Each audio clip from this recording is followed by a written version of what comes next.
حضرت ابو ہریرہ رضی اللہ تعالیٰ عنہ بیان کرتے ہیں، ہم نبی صلی اللہ علیہ وسلم کی خدمت میں حاضر تھے کہ اتنے میں ایک آدمی نے آپ کی خدمت میں حاضر ہو کر عرض کیا، اللہ کے رسول میں تو مارا گیا۔ آپ نے فرمایا تمہیں کیا ہوا؟ اس نے عرض کیا میں روزے کی حالت میں اپنی اہلیہ سے جمع کر بیٹھا۔ رسول اللہ صلی اللہ علیہ وسلم نے فرمایا کہ تمہارے پاس کوئی غلام ہے جسے تو آزاد کرے؟ اس نے عرض کیا نہیں۔ آپ نے فرمایا کیا تم لگاتار 2 ماہ روزے رکھ سکتے ہو؟ اس نے عرض کیا نہیں۔ آپ نے فرمایا کیا تم 60 مسکینوں کو کھانا کھلا سکتے ہو؟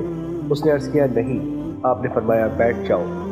بس نبی صلی اللہ علیہ وسلم نے توقف فرمایا۔ ہم اسی اثنا میں تھے کہ کھجوروں کا ایک بڑا ٹوکرا نبی صلی اللہ علیہ وسلم کی خدمت میں پیش کیا گیا۔ آپ نے فرمایا مسئلہ دریافت کرنے والا کہاں ہے؟ اس شخص نے عرض کیا میں حاضر ہوں۔ آپ نے فرمایا یہ لو اسے صدقہ کر دو۔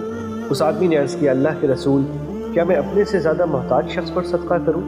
اللہ کی قسم مدینے میں 2 پتھریلے کناروں کے درمیان کوئی ایسا گھر نہیں جو میرے گھر والوں سے زیادہ ضرورت مند ہو۔ یہ سن کر نبی صلی اللہ علیہ وسلم اس قدر ہنسے کہ آپ کے دانت مبارک ظاہر ہو گئے۔ پھر آپ صلی اللہ علیہ وسلم نے فرمایا اسے اپنے گھر والوں کو کھلاؤ۔